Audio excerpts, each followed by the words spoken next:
Hello বন্ধুরা, আশা করি তোমরা সবাই ভালো আছো। আজকের ভিডিওতে আলোচনা করব কিভাবে আমরা আইটিআই কলেজের যে ফর্ম ফিল আপ হচ্ছে এই ফর্ম কীভাবে ফিল আপ করবো। তো প্রথমে গিয়ে কিন্তু কমন অ্যাপ্লিকেশন ফর্ম লিখে সার্চ করবে গুগলে। সার্চ করার পরে যে সেকেন্ড ওয়েবসাইটটি আসছে যে WBCVT, এই অপশানটি ক্লিক করবে, মানে এই ওয়েবসাইটে প্রবেশ করবে। করার পরে গিয়ে এখানে গেরুয়া রঙের যে চিহ্নটি করা রয়েছে এই বাটনে ক্লিক করতে হবে। এখানে ক্লিক করলে কমন অ্যাপ্লিকেশান ফর্ম লেখা রয়েছে, এটা ক্লিক করার পরে এই পেজ আসবে। এখান থেকে নিউ রেজিস্ট্রেশন অপশানটি ক্লিক করে নিউ রেজিস্ট্রেশন করে নেবে। প্রথমে ফোন নাম্বার দেবে, ক্যাপচা দেবে, দিয়ে একটা ওটিপি আসবে। ওটিপি দিয়ে লগ ইন করলেই রেজিস্ট্রেশন ফর্ম আসবে। রেজিস্ট্রেশন ফর্মে খুবই সহজ ব্যাপার রয়েছে। এখানে পার্সোনাল ইনফরমেশান কিন্তু প্রথমে দিতে বলেছে। ফার্স্ট নেম, লাস্ট নেম, এখানে ফাদার্স নেম রয়েছে, মাদার্স নেম রয়েছে, ডেট অফ বার্থ রয়েছে। একদম কমন জিনিস যেগুলো পার্সোনাল ইনফরমেশান, এগুলো কিন্তু এখানে চেয়েছে।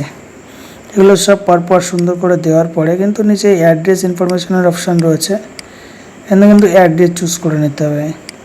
কোন স্টেট থেকে পরীক্ষা দেবে স্টেট চুজ করতে হবে। কোন ডিস্ট্রিক্ট, পুলিশ স্টেশন, ভিলেজ, এগুলো কিন্তু পরপর করে, পিনকোড, এগুলো সব পরপর করে কিন্তু চুজ করে নিতে হবে।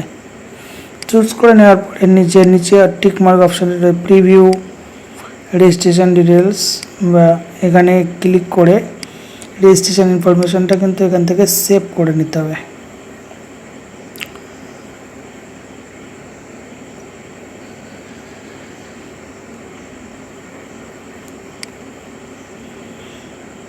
এনে পরপর কিন্তু খুবই সহজ ফর্ম, যে কোনো কেউ ফোন দিয়ে পেরে যাবে ফর্ম ফিল আপ করতে। আর যে লাস্টে কিছু ডকুমেন্টস, দুটো তিনটে ডকুমেন্টস আপলোড করতে হয়, সেটা কিন্তু ইজিলি পেরে যাবে, ফোন দিয়ে হয়ে যাবে। সাইজ একটু হেরফের হয়, ওটা তোমার বিভিন্ন ওয়েবসাইট আছে, ওয়েবসাইট থ্রু সাইজ এডিট করে নেওয়া যায়। তো ওটা রেজিস্ট্রেশন সাকসেসফুল হয়ে গেলে তারপরে পরের স্টেপে গিয়ে কিন্তু এখানে একটা ফটো আর সিগনেচার আপলোড করতে হবে। ফটো সিগনেচার আপলোড করার পরে এডুকেশন কোয়ালিফিকেশান ওখানে দিয়ে দেবে। এডুকেশন কোয়ালিফিকেশান দেওয়ার পরে এখানে একটা চার্জ কাটবে, কিন্তু 200 টাকা চার্জ কাটবে। সেই 200 টাকা চার্জ রিটার্ন নেওয়ার জন্য কি অরিজিনাল পেমেন্ট মোড ইউজ করবে, মানে যে ব্যাংক থেকে টাকা পেমেন্ট করা হচ্ছে ওই ব্যাংকে রিটার্ন নেবে, নাকি ডিফারেন্স ব্যাংক নেবে, ব্যাংকে টাকা রিটার্ন নেবে, সেখান থেকে কিন্তু এখানে চুজ করে নিতে হবে। চুজ করে নেওয়ার পরে এখানে কিন্তু কি বলেছে, এডুকেশন কোয়ালিফিকেশান বা একাডেমিক ডিটেলস রয়েছে। এখানে 8 পাসের স্টুডেন্টরা অ্যাপ্লাই করতে পারবে এবং মাধ্যমিক পাসের স্টুডেন্টরা অ্যাপ্লাই করতে পারবে কিন্তু। তো এখান থেকে ওটা চুজ করে নেবে। নেওয়ার পরে যে ব্যাঙ্ক ডিটেলসের কথা আগে বললাম সেটা কিন্তু এখানে শো করেছে। এখান থেকে ব্যাংকের টোটাল ইনফরমেশন দিয়ে দেওয়ার পরে লাস্ট এখানে সাবমিট করে দেবে। সাবমিট করার পরে ডকুমেন্টস আপলোডের অপশান চলে আসবে। তো ডকুমেন্টসগুলো আপলোড করে দেবে। আপলোড করে দেওয়ার পরে কিন্তু লাস্ট স্টেপে এরকম আসবে। প্রথম 3 স্টেপে যে কমপ্লিট হয়ে গেছে, অ্যাপ্লিকেশান হয়ে গেছে, ডকুমেন্টস আপলোড হয়ে গেছে, পেমেন্টও হয়ে গেছে 200 টাকার।